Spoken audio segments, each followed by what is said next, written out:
ఒక్క నిమిషం 24 ఎన్నికల్లో ఏం చెప్పాం? డబుల్ ఇంజిన్ సర్కార్ అని చెప్పాం. డబుల్ ఇంజిన్ సర్కార్ ఇప్పుడు వచ్చింది. కేంద్రం రాష్ట్రం ఒకే ప్రభుత్వం ఉంది. రైల్వే జోన్ ఎవరు కాపాడారా? నేను కాపాడాను. విశాఖకు మీరు పెద్ద పెద్ద మాటలు మాట్లాడుతున్నారు. 13,000 కోట్లు చంద్రబాబు గారు పైన నాయకత్వం మేము తీసుకొచ్చాం అధ్యక్ష. 13,000 కోట్లు తీసుకొచ్చాం. మీ ఉత్తరాంధ్ర ఎమ్మెల్సీలు మాట్లాడమనండి. మీరేం చేశారు 5 సంవత్సరాలు? ఏం చేశారు మీరు 5 సంవత్సరాలు? అడుగుతున్నా. అమరావతి నిధులు ఎవరు తీసుకొచ్చారు? మేము తీసుకొచ్చాం. పోలవరం గాలికి వదిలేశారు మీరు. బుల్లెట్ దిగినా అని మీ మంత్రి గారు అడిగారు. ఏమేరైనా పెద్ద మాట్లాడతారు. పోలవరం నిధులు తీసుకొచ్చారు. 6.5 ప్యాకేజ్ కి మొన్న 1000 కోట్లు రిలీజ్ చేశాం. నో అధ్యక్ష, ఐఎమ్ ప్రొటెస్టింగ్. మేడం గారు has to withdraw that statement. అది కరెక్ట్ కాదు అధ్యక్ష. I'm sorry. ఓకే, సభ్యులు ఉన్నారని చెప్పొచ్చు, ఐ హావ్ నో ప్రాబ్లం. కానీ ఏదో మేము వాళ్ళని థ్రెటన్ చేస్తున్నట్టు ఏదో మా పైన ఆధారపడే పదం వాడతాం కరెక్ట్ కాదు అధ్యక్ష. మేము ఏనాడో అనలేదు. మా సపోర్ట్ అన్కండిషనల్. రాష్ట్ర ప్రయోజనాల కోసం కేంద్ర ప్రభుత్వాన్ని మేము సపోర్ట్ చేస్తున్నాం. అది చాలా క్లారిటీగా ఉంది అధ్యక్ష. కానీ దయచేసి అది మటుకు రికార్డు తొలగించాలి అధ్యక్ష. రికార్డులు పరిశీలించి చూద్దాం. అధ్యక్ష చూడాలి కదా. ఇప్పుడు ఆ రికార్డు చూసి ఆ మాటలు ఉంటే తొలగిస్తాం. కూర్చోండి. అధ్యక్ష, విద్యాశాఖ మంత్రి గారు వచ్చి మాట్లాడుతూ చాలా ఆవేశంగా ఆయన తాలూకు మాటలు చెప్తున్నారు. నేను నేను నేను మీ ద్వారా ఆయనకి మీ ద్వారా ప్రభుత్వాన్ని అడుగుతుంది ఏంటంటే, ఇవాళ జరుగుతున్న చర్చలో మా సభ్యులు అడిగింది ఏంటి? ఈ ప్రభుత్వం ఇవాళ కేంద్రంలో ఉన్న ప్రభుత్వం ఈ మన మన మన మన ఈ కూటమి ప్రభుత్వం మీద ఆధారపడి ఉంది అక్కడ. కాబట్టి ఈ రాష్ట్రానికి కావాల్సిన ప్రయోజనాలు రావాలనేది ఆవిడ ఉద్దేశం. ఆవిడ తాలూకు ఉద్దేశం. ఆవిడ ఉద్దేశం ఏంటి? ఆ ఉద్దేశాన్ని కాదు అవునా అనేది మంత్రి గారు దయచేసి మంత్రి గారు ఆయన చెప్పిందంత చెప్పండి. ఆయన చెప్పింది పూర్తయిన తర్వాత మీరు మాట్లాడండి. మళ్ళీ ఏమనుకో, డోంట్ థింక్ ఎందుకంటే మాట్లాడండి. మళ్ళీ మీరు చెప్పండి. ఆమె చెప్పింది అది కాదు, మా మీద ఆధారపడలేదు, లేదు మాకు అవసరం లేదు అని అంటే అదొక వేరే విషయం. ఇప్పుడు మీరే చెప్తున్నారు రాష్ట్ర ప్రయోజనాల గురించే మేము ఉన్నామని. ఎస్, రాష్ట్ర ప్రయోజనం. ఆ రాష్ట్ర ప్రయోజనాల్లో భాగంగానే ఈ రాష్ట్రానికి ప్రయోజనం కలిగించే ఈ అంశాలు చేయమని చెప్తుంది మా సభ్యురాలు. ఆ ప్రయోజనాలు తీసుకోమనే చెప్తుందే మా సభ్యురాలు. అంతకంటే ఇంకో ఉద్దేశం లేదు. మీరు చెప్తున్నారు ఏమని? అప్రస్తుతంగా సభలో లేని వ్యక్తులను వచ్చి మా నాయకుడు జగన్మోహన్ రెడ్డి గారి పేరు కూడా ఆయన తీసుకున్నారు. మరి అంతకుముందు ప్రభుత్వంలో 2004 నుంచి 2014 నుంచి 19లో ఉన్నప్పుడు ఏంటి మరి ప్రత్యేక హోదాను తీసుకుని ప్రత్యేక ప్యాకేజీకి వచ్చి మీరు వచ్చి అయిపోలేదు, వాళ్ళతో మొత్తం అయిపోలేదు. ఆ రోజు రాష్ట్ర ప్రయోజనాలు కనిపించలేదా? ప్రత్యేక ప్యాకేజీ రావాలనే విషయం వారికి తెలియదా? ఎందుకు చేశారు అది? ఎందుకు చేశారు? అప్పుడున్న సందర్భం బట్టి ఆ కార్యక్రమాన్ని లేకపోతే ఈ కర్మ ఎందుకు ఈ రాష్ట్రానికి ఈ కర్మ ఎందుకు వచ్చింది? ఎందుకు ఇది దృష్టి వచ్చింది? ఆలోచించాలి. కాబట్టి దయచేసి సమయం పాటించి సభ్యులు మాట్లాడుతుందేంటి?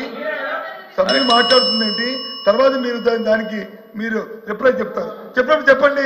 మీ రిప్లైలో మీ ఇష్టం. ఏం చెప్తారో చెప్పండి. మేము వింటాం ఇక్కడ కూర్చొని. చెప్పండి. మీరు ఇంటర్ప్రిటేషన్ చేయడం, గౌరవ మంత్రి మాట్లాడడం అది సంబంధించిన దయచేసి కొంచెం కోపపట్టండి. మీరే కదా రిప్లై చెప్తారని అనౌన్స్ చేశారు. రిప్లై మీరే చెప్తారు. చెప్పండి, తప్పేముంది? వెయిట్ చేయండి 10 నిమిషాలు. అంతేగాని ఈ విషయాన్ని చెప్పుకుని వెళ్తుంటే ఇది ఎక్కడికి వెళ్తుంది? కాబట్టి దయచేసి మంత్రి గారు సమయం పాటించి సందర్భాన్ని బట్టి మాట్లాడడం అనేది సంబంధించిన నేను తెలియజేస్తాను. లోకేష్ గారు. అధ్యక్ష, ఇప్పుడు హౌస్ ఆంధ్ర రాష్ట్ర ప్రజలందరూ చూస్తున్నారు, లైవ్ లో కూడా చూస్తారు. మేడం గారు మాట్లాడుతూ ఎగతాళిగా మేమేదో అన్నాము మా పైన. మేడం గారు ఒక్క నిమిషం పూర్తి చేయండి. ఎవరో సభ్యులు చెప్పారు, నేను పూర్తి ఎవరికి నేనేం మాట్లాడలేదు. మళ్ళీ నేను ఇప్పుడు నుంచున్నా, నా ఛాన్స్ మాట్లాడాను. నేను ఎగతాళి చేస్తూ కేంద్ర ప్రభుత్వంతో మా పైన ఆధారపడి ఉంది అంటాం కరెక్ట్ కాదు అధ్యక్ష. నేను మళ్ళీ చాలా స్పష్టంగా చెప్తున్నా, తెలుగుదేశం పార్టీ కానీ జనసేన పార్టీ కానీ అన్కండిషనల్గా మేము సపోర్ట్ చేసాం కేంద్ర ప్రభుత్వం.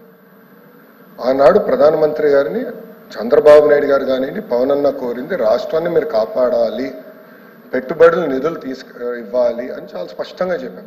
దాంట్లో భాగంగా మేము తీసుకొచ్చాం. రైల్వే జోన్ తీసుకొచ్చింది మేము అధ్యక్ష. విశాఖ ఉక్కుని కాపాడింది ఎన్డీఏ ప్రభుత్వం అధ్యక్ష.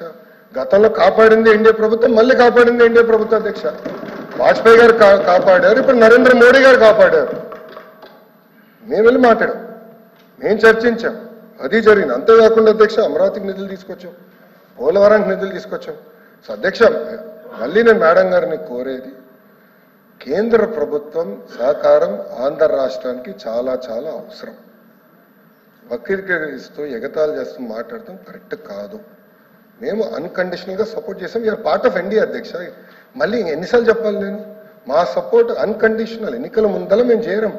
ఎన్డీఏలో ఎలాంటి కండిషన్స్ పెట్టకుండా రాష్ట్ర ప్రయోజనాల కోసం ఎన్డీఏలో మేము కానివ్వండి, పవన్ అన్న నాయకత్వంలో జనసేన కానివ్వండి, మేము చేరం. అన్కండిషనల్ గా సపోర్ట్ చేస్తున్నాం. దాంట్లో భాగంగానే ఈరోజు ఎప్పుడు రాని విధంగా మీరు 5 సంవత్సరాల్లో తీసుకురాలని నిధులు మేము 9 నెలల్లో తీసుకొచ్చాం అధ్యక్ష. అది తెలుగుదేశం పార్టీకి, జనసేన పార్టీకి ఉన్న చిత్తశుద్ధి, ఆంధ్ర రాష్ట్ర ప్రజల పట్ల మాకున్న చిత్తశుద్ధి అధ్యక్ష. దయచేసి అది గమనించుకొని కోరుతున్నాను. అందుకే అధ్యక్ష రికార్డులు చూడండి.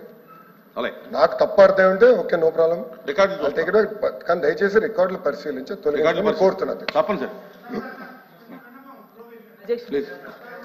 కూర్చోండి కూర్చోండి. ప్రత్యేక హోదాని మేడం మీరు కాంట్రవర్సీ లేకుండా త్వరగా క్లోజ్ చేయండి. ప్రత్యేక హోదాని ఎందుకు సాధించలేకపోయారో ప్రసంగం ద్వారా గవర్నర్ గారు చెప్పుంటే బాగుండేది అనేసి నా ఉద్దేశం అధ్యక్ష.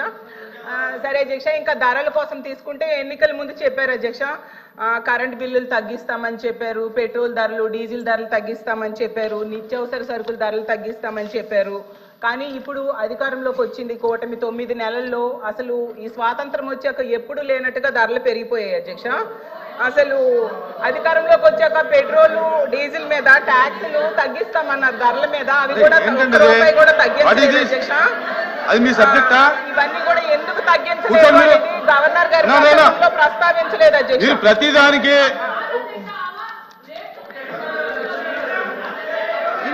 లేదు, గత ప్రభుత్వం పెంచిన 9 సార్లు కరెంటు బిల్లు పెంచింది. కరెక్ట్ కాదండి.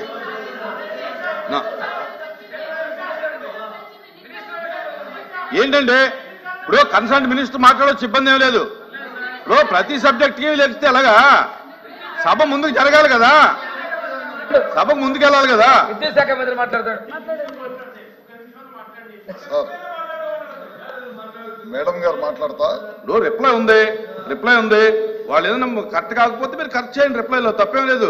ప్రతి సబ్జెక్ట్ కి వెంటనే క్లారిఫై చేయాలంటే అది సభ ముందుకు పోదు. కాదు కదా సార్, ప్రతి అడుగడుగునా కూడా ప్రతి వాక్యంలో కూడా సత్యదూరమైన మాటలు మాట్లాడేటప్పుడు మంత్రులుగా మేము ఉన్నప్పుడు సమాధానం చెప్పకపోతే బయటికి ప్రజలకి తప్పుదోవ పట్టిస్తున్న ఉద్దేశం కోసమే మేమందరం కూడా ఎక్కడైతే సత్యదూరమైన మాటలు చెప్పినప్పుడు మేము ఇంటరప్ట్ అవ్వాల్సిన అవసరం ఉంది కాబట్టి చెప్తున్నాం సార్. ఇవాళ ఈ ప్రభుత్వం అధికారంలోకి వచ్చిన తర్వాత మేడం ఏమన్నారు, కరెంటు బిల్లులు పెంచామన్నారు. మేమైతే ₹1 కూడా కరెంటు బిల్లు పెంచలేదు. గత సెషన్లో కూడా వీళ్ళు ఒక ప్రశ్న వేస్తే దానికి కూడా సమాధానం చెప్పడం జరిగింది. ఈ ప్రభుత్వం అధికారంలోకి వచ్చిన తర్వాత ₹1 కూడా కరెంటు బిల్లు పెంచలేదు. గడిచిన ప్రభుత్వం ఈ రాష్ట్రంలో దాదాపు 9 సంవత్సరాలు 9 సార్లు కరెంటు బిల్లు పెంచింది అని చెప్పి కూడా పోయినసారి కూడా చెప్పడం జరిగింది సార్. అన్నాం అధ్యక్ష. మరి 15,000 కోట్ల భారం ఎలా పెరిగింది? విద్యుత్ పెంచలేదు సార్, పెంచలేదు, పెంచము.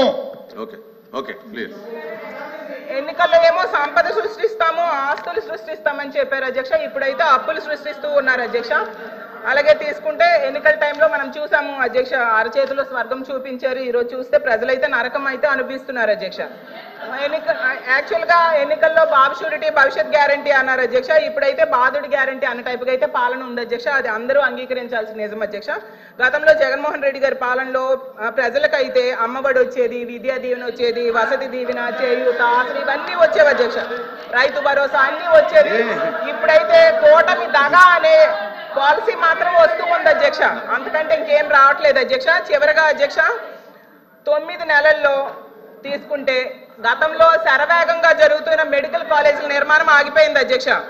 రాష్ట్రంలో ప్రభుత్వ హాస్పిటల్స్, పిహెచ్సిల నిర్మాణం ఆపేశారు అధ్యక్ష. ప్రభుత్వ పాఠశాలలో అభివృద్ధి పనులు ఆగిపోయి అధ్యక్ష. రైతు భరోసా కేంద్రాలు నిర్వీర్యమైపోయి అధ్యక్ష. సచివాలయ వ్యవస్థలు కూడా నిర్వీర్యమైపోయి ఉద్యోగులను కూడా కుదించేశారు అధ్యక్ష. 60,000 మంది వాలంటీర్స్ అయితే